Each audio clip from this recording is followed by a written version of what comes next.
Ne crains rien, car je suis avec toi. Ne promène pas des regards inquiets, car je suis ton Dieu. Je te fortifie, je viens à ton secours. Je te soutiens de ma droite triomphante. La situation mondiale tendue actuelle nous met au défi d'éprouver la solidité des fondements de notre foi. Nous ne sommes pas prêts d'oublier les derniers mois écoulés. Catastrophes, tempêtes, éruptions de volcans, épidémies, troubles, guerres, surtout celles en Ukraine, et les flots de réfugiés qu'elles entraînent marquent le quotidien. Chacun réagit différemment à tous ces scénarios effrayants. Pourtant, nous sommes tous confrontés à la même question. Que faire devant la pression, la peur et le surmenage qui s'étendent comme un nuage sombre planant sur notre société? Déjà, notre Seigneur Jésus a averti ses disciples en leur parlant de la situation qui précède les temps de la fin. Vous entendrez parler de guerre, de bruit de guerre. Il y aura en divers lieux des famines, des épidémies et des tremblements de terre. Il n'est pas rare que des personnes qui ont mis leur confiance en Dieu soient confrontées à des situations parfois terribles. Jacob, fuyant devant son frère Ésaü, en est un bon exemple.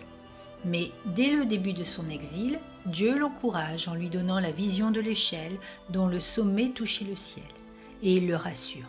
« Voici, je suis avec toi, je te garderai partout où tu iras et je te ramènerai dans ce pays, car je ne t'abandonnerai pas. »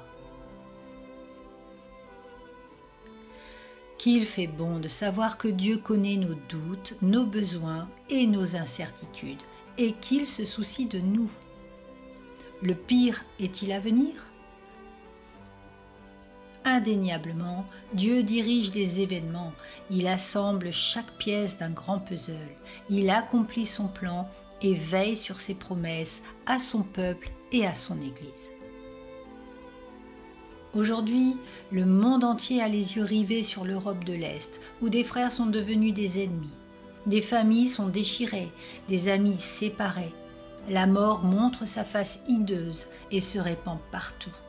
L'économie mondiale aussi est touchée et les marchés réagissent incroyablement vite à cette évolution. Le pire est-il à venir ? Si nous nous arrêtons un instant, nous devons nous demander quelle réponse personnelle puis-je trouver pour que mon cœur soit apaisé ? Une seule, aie confiance dans les promesses de Dieu. Dieu ne ment pas, il tient ses promesses et il veut que nous fassions les pas nécessaires dans la confiance et la foi. Sa parole demeure au-dessus de tous nos combats. Et malgré notre faiblesse et notre découragement, Dieu reste fidèle à ses promesses. N'est-ce pas la joie en l'Éternel qui nous rend forts ? Le regard qu'il nous accorde sur l'avenir nous encourage et nous fait attendre avec joie ce que Dieu nous a promis. Et ce proverbe nous fait réfléchir. Dieu donne à ses soldats les plus forts les combats les plus durs.